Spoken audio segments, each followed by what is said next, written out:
Hello and welcome to today's class. Hey, we're not that far away from the end of the semester, and so looking forward to finishing up here this week and then into next.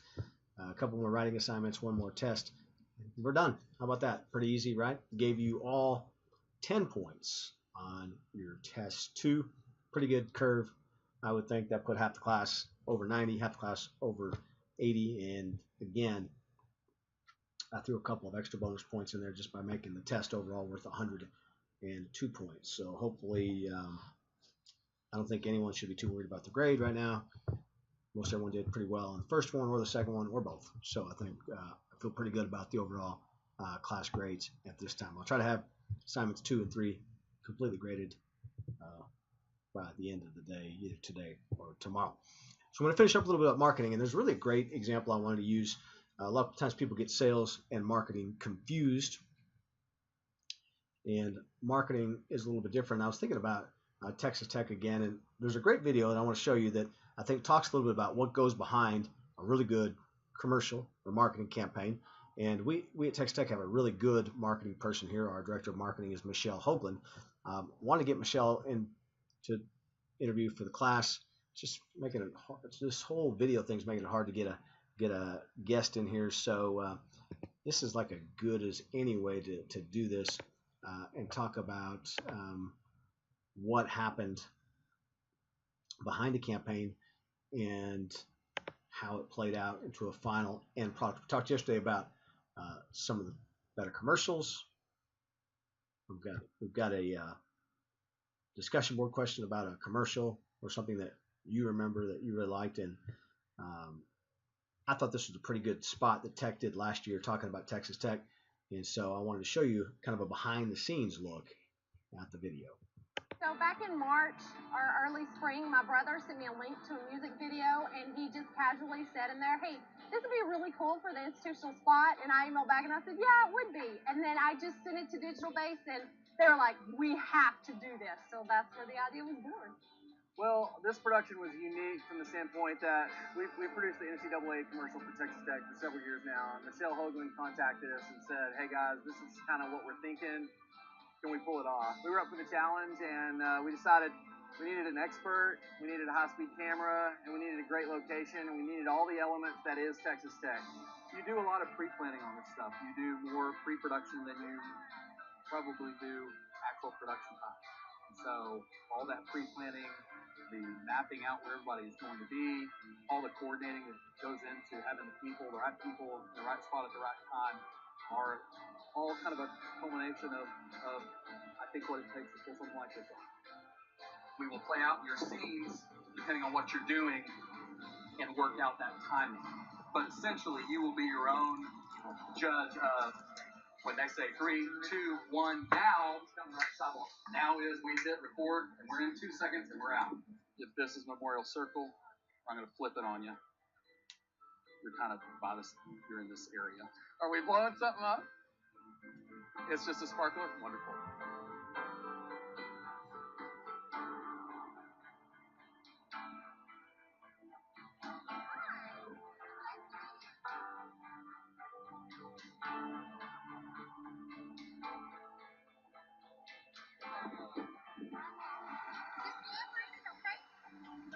We're about 4s. Well, when we catch you guys, it's going to be about 0.5 seconds actual flyby time. So that's all it's going to be, and it's going to play back in super duper slow mo.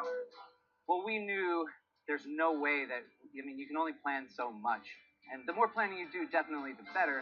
But there's no way that you can really know everything until you're there, until you cue everybody, until you see everything, and then you just got to give them tiny little adjustments. A little earlier than last time, a little later than last time. You're early, whatever.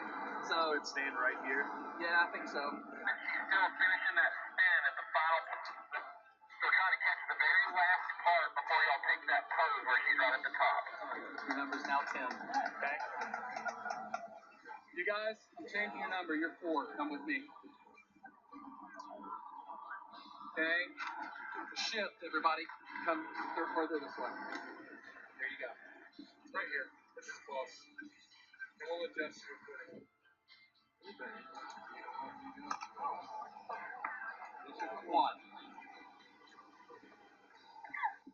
to remember your spot. If we take a break, you'll know where you're at. How do you accomplish something when you're trying to capture a moment in 2 seconds? Timing and luck and a lot of prayer, I think. Everybody has their things that they do on a production. You know, obviously it's like the camera crew has to have the right equipment and lenses and all that in place. As far as the talent wrangling, all those people have to be in place. All the props have to be in place.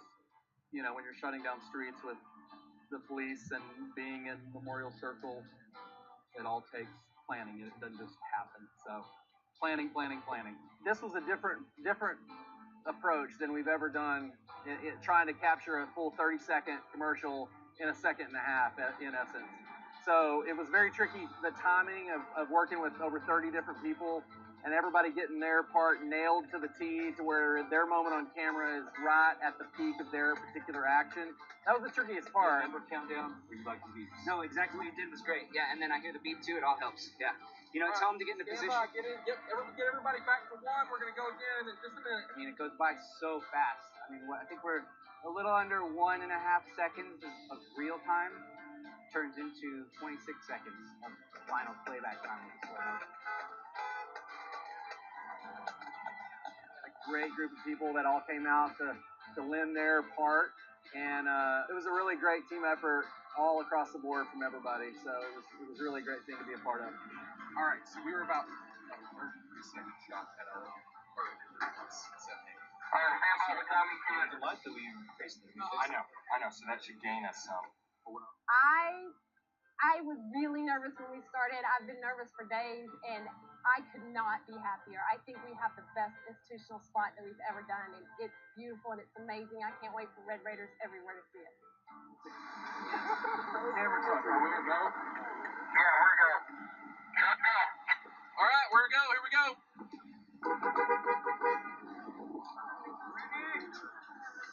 Everybody we're hot.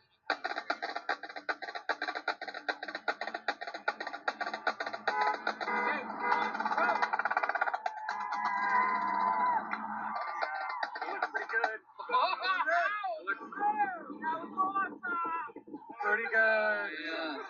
You guys are good. Real good. Definitely got the high jumper on that one. Hey, Brandon. Yeah. That was an awesome test. That might have been it. It was awesome. We only need one.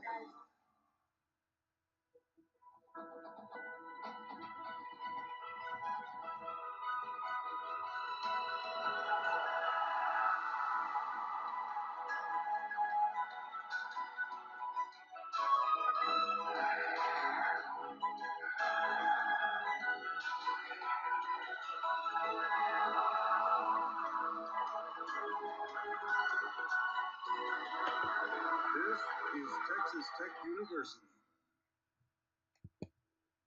So that was the video, and I think pretty good. And if you look back on it, there were some things in there that were there for a reason.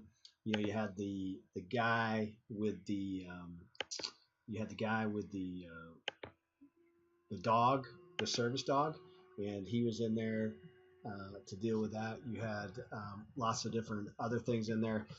You had the meat judging team. You had the high jumper, which we were glad about because in athletics, because he was a national champion high jumper. All those things were part of that, and I think it turned out to be a pretty good commercial. And again, I think people watch that and they think, hey, that was done,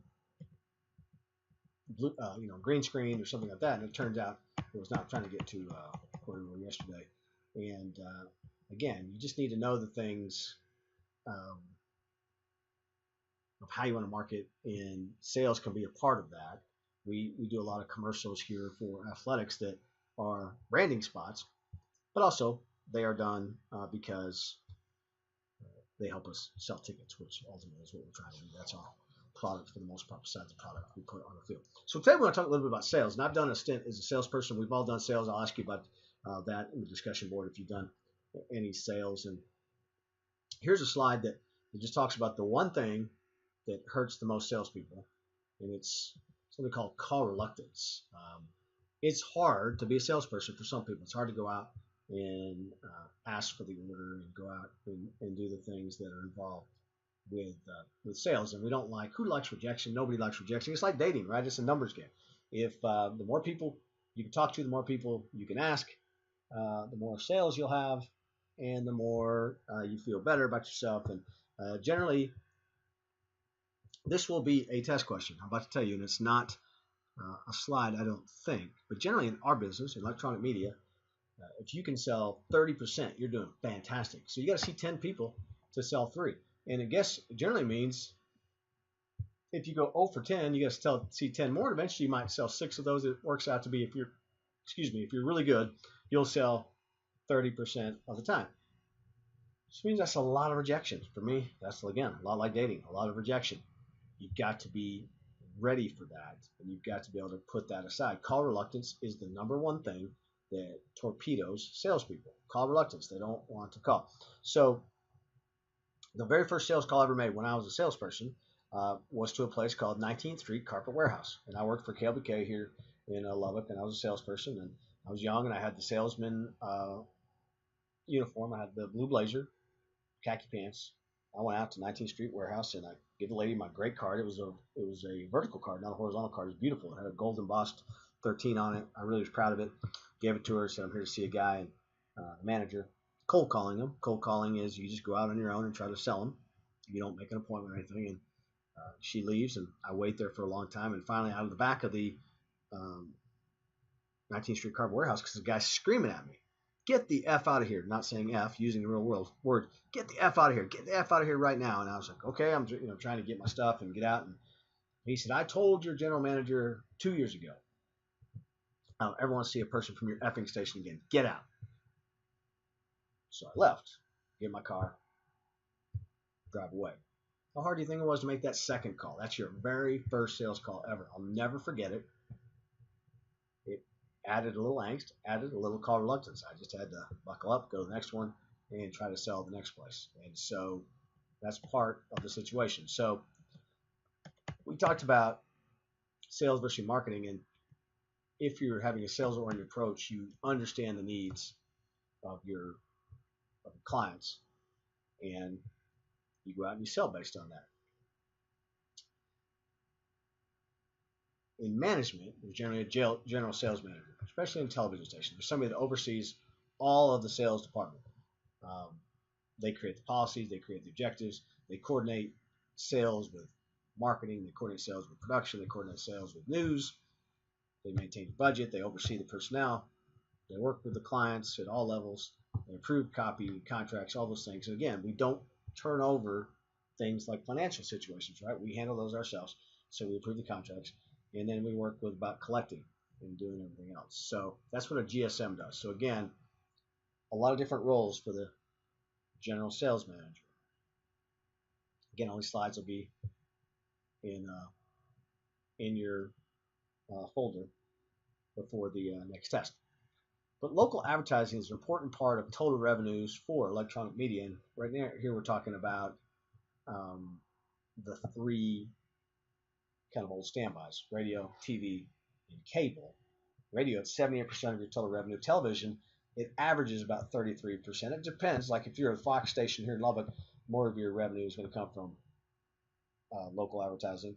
And then cable, again, because there's so much national advertising and other things on cable, you get a lot of compensation from the cable networks that you're a part of. So for cable, it's a little bit less.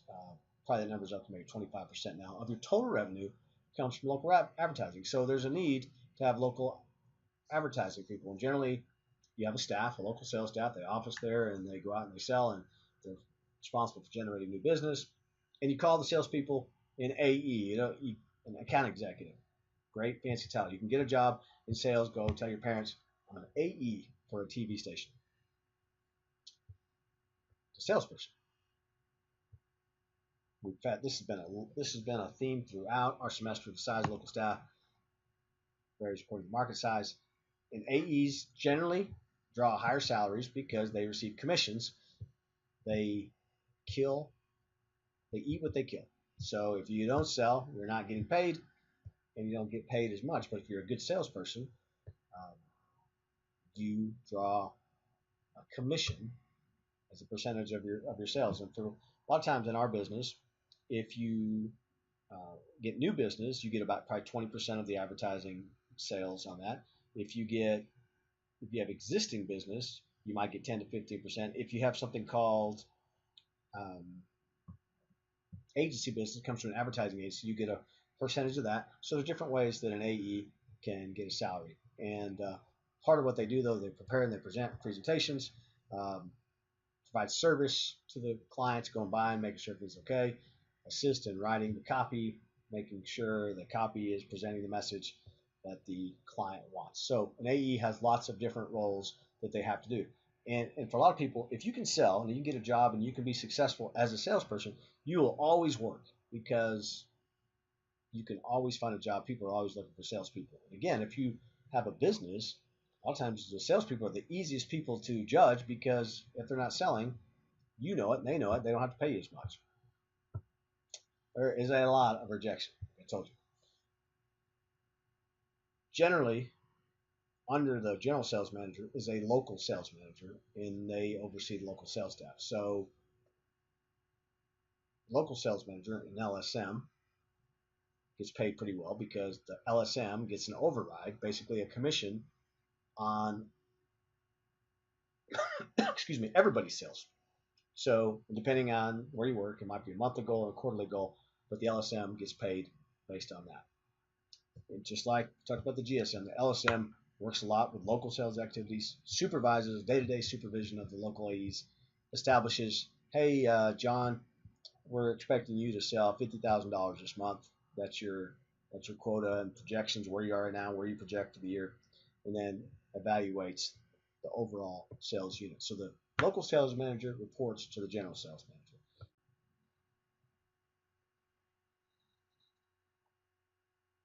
Got interrupted there, but again, so the LSM does all those things. Again, just like any manager, you evaluate the unit, you supervise, you do different things along those levels. So if you're in print, you're maybe not limited as much because you can say we can add more pages if we sell more. But obviously you have a certain amount of inventory you can sell. If you're selling a 30-minute television show, generally there's about 8 minutes of advertising in it. If you're selling an hour television show, you can depend, it could be 12 to 16 minutes. You have to decide, you have to see where that is, what you can sell, and then what you're going to charge for that.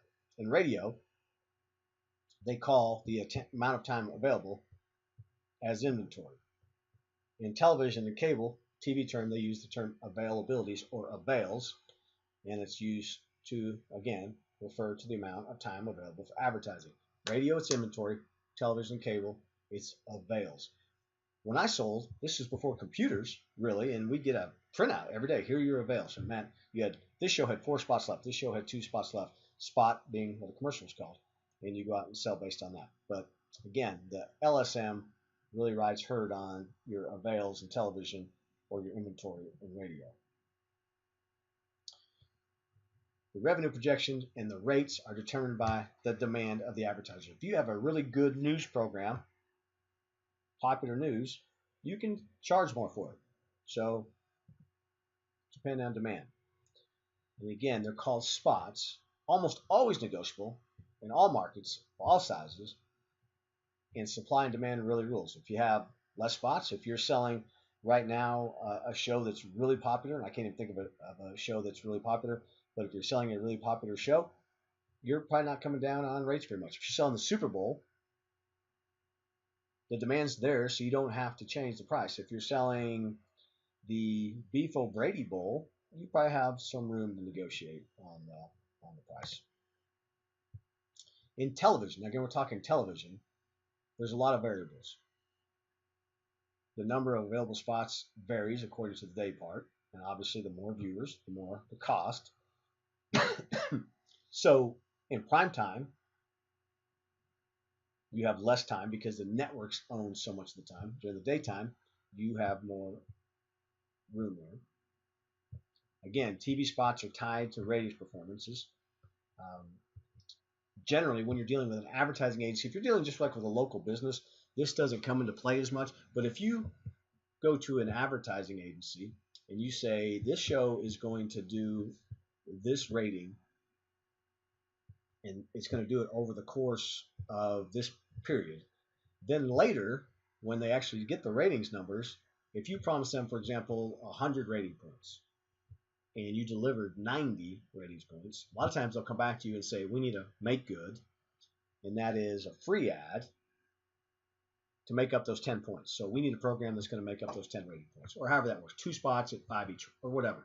It's called a make good. You're making good the fact that you sold them something maybe that didn't deliver what you told them. Also, sometimes if you sell them something and something happens like a news event or something that you didn't expect, or hey, the computer freezes up and your spot doesn't go, I'll still watch I haven't been in television sales in years, but I'll be watching television and something will go wrong and my wife will know, make good, because they get a free ad because something screwed up. And we talked about barter when we talk about programs, that some programs come with inventory already in there. And so barter, if you buy a show that has some barter spots, obviously it limits the number of ads you yourself can sell in there. Now cable works in a different way. They have 3 different ways. So Suddenlink here in Lubbock operates this way. They employ a local marketing staff. They've got a group of 7, 8 salespeople that go out and try to sell cable. And they say, hey, you want to be on ESPN? Well, ESPN is going to give us some local time. Here's what we do. So that's one way. You can employ a local staff. You can also outsource it. So you can outsource the sales to a company that specializes in marketing. So you hire a company in a different city, or sometimes if you're in a bigger city, it could be in your city, and you say, hey, sell our stuff. And that company sells, and they get a percentage of the sales for doing that work for you. Sorry about that.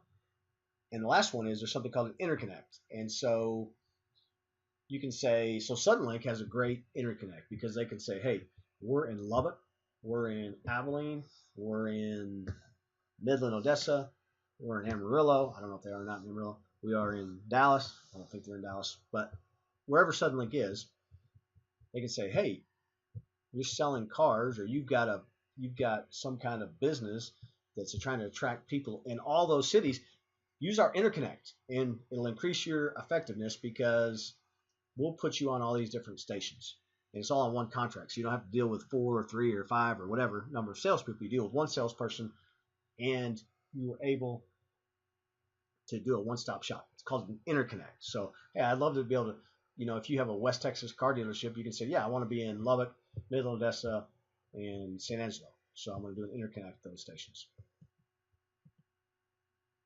Also, there's national advertising. I talked about this way earlier when we talked about market sizes. Sometimes a company will say, I'm going to buy the top 100 markets. And you get some national money that way. So there's spot advertising, which is that's what I just talked about. A big national firm will say, I'm going to buy the top 150 markets, and they have a rep that buys a spot. It's called a national spot because it's not something done locally; it's done on a national level, and they place it there in your show. Then you have network advertising, and whenever the network airs, so from 7 to 10 or 7 to 9 if it's Fox, you'll see the commercials in there. And generally, a local station gets time at the beginning of a show, in the end of the show, and if it's a 1-hour show, in the middle of the show as well, you'll get some advertising time in there. So you'll see a lot of network advertising, and then you'll see spot of local. You'll see little slivers of local advertising. But network advertising provides obviously a lot of revenue to the not only to the national networks, but also the local channels get some revenue from that as well. Generally, at a station, you have a national sales rep. Sometimes sometimes the regional sales manager or the general sales manager will deal with what's called a rep. It's a national rep firm. So every Lubbock station, the Fox station, the KLBK and the KMAX station and the KCBD station have a national rep. And that national rep goes out and works for them. And they're acting as an extension of the local sales force, and they sell your station. So they go, hey, Johnson & Johnson, you want to buy? And Johnson & Johnson just doesn't call somebody in Lubbock. They call the national rep who handles them, and they deal with that. So usually a firm, there's a company called Blair that does it. They'll represent only one station because obviously you don't want them kind of playing one against the other. So they represent one station in the market. There's also something called co-op advertising, and that's available in a lot of different areas. Co-op, the manufacturers share in the advertising cost with the local retailers. So the money available for co-op depends on the amount of accruals. So every time car dealers are great at this, they have a lot of co-op advertising. For every unit they sell, they accrue some dollars, and it's called an accrual, that they can use. That, for example, you sell Fords. Ford will say, "I'll give you $5,000 a month for advertising." You see this a lot. Jewelry stores. The jewelry stores will do some advertising, and they'll get like Rolex co-op money. Wrangler does a lot of co-op advertising. Big appliance places, they have co-op advertising. So Best Buy, my local Best Buy, that's not a good example. Radiolab is a local store here, and they might advertise Sony or something along those lines, and they've got some Sony co-op dollars. Some terminology that we would use and is fairly common in the market: gross impressions, the total media number of people reached by each commercial in a campaign. Gross rating points, the sum of all rating points generated in a schedule. So if you were in 10 shows that each had a rating of 7, your gross rating points would be 70. Now, if you sold a GRP or gross rating point for a schedule to be 100, you still owe them 30 on a make good. A reach is how many different people are exposed to at least one commercial.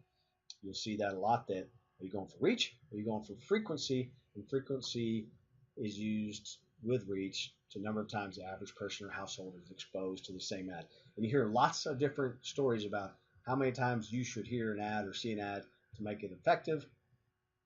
And that's the frequency. Number of people reached is reach. Number of times they heard it or saw it was frequency. Then you have cost per thousand, which is basically, what's this going to cost me to reach 1,000 people? And then there's something called cost per point, where if you said, okay, we're going to give you 700 rating points at $700, that would be $1 per point. So all those things are worked out in sales. There's also something called promotions, and the promotions work inside a television station, but they're just trying to get more audience. They don't care about sales. They hope sales goes good, because the sales goes, the rest of the station goes, but they're trying to get more people to watch it. And the total marketing effort to succeed, a company or station needs a great promotional campaign and strategies. Again, this is the same for every business, but it's really the same for us here at Texas Tech, because we do a lot of promotions that we aren't really trying to sell anything. We're just trying to promote our overall product. There you go. There's that old standby. The size and budget devoted to the promotions department varies according to the market size. And generally, a station allocates 3 to 5% of total revenue they're going to use back to promotions. So if you do $100,000 a year in revenue, that's not very good, but it's easy to math. You would do $3,000 to $5,000 for promotions. More, obviously, as the number gets higher. Have a promotions manager that supervises the activities of the department, and these are all the same as we've seen almost everywhere else. Generally coordinates the website. I'm not sure website should be 2 words like that. Handles promotional events, and TV and radio do a lot of promotional events. Graphics do a lot of the materials that you put together. Sometimes sales will come to promotions and say, can you put together a presentation for me? And that's the job of the promotions department. It's the form of promotions manager. And so the different things that they can do: on-air promotion, so that's basically promoting the station or stations on the air. You watch ESPN does great on-air promotions. Website, key for any business. Publicity, and they'll do different contests or different stunts to try to get people to watch or listen or go to your website. A lot of times they'll do advertising. A lot of times radio will advertise on television, or television will advertise on radio, etc. Um, sometimes the station will do a sales promotion. One really great thing, and great in the fact that it works, that a sales promotion they do in television, is they'll bring a firm in that says, we'll write you a jingle. No cost to you at all. So you'll come in, they'll talk to you about your business, and then you'll come back and they'll play the jingle for you. You love the jingle. It's a great jingle. You have to have it. And they say, okay, if you do X amount of dollars with the station this year, you own the jingle. That's a sales promotion. And then they always try to get involved. You'll see banks, media, and everything getting involved in the community, doing a lot with civic groups, nonprofit organizations. So that is it for promotions, sales, and marketing. Tomorrow we'll look at some of those ESPN on-air promos. I think they're pretty good. We'll talk a little bit more about sales. We'll talk about sales lists. We'll talk about your potential role as a salesperson also. And again, great way to make a living if you can do that. Make sure you answer something on the message board, and we will talk to you tomorrow.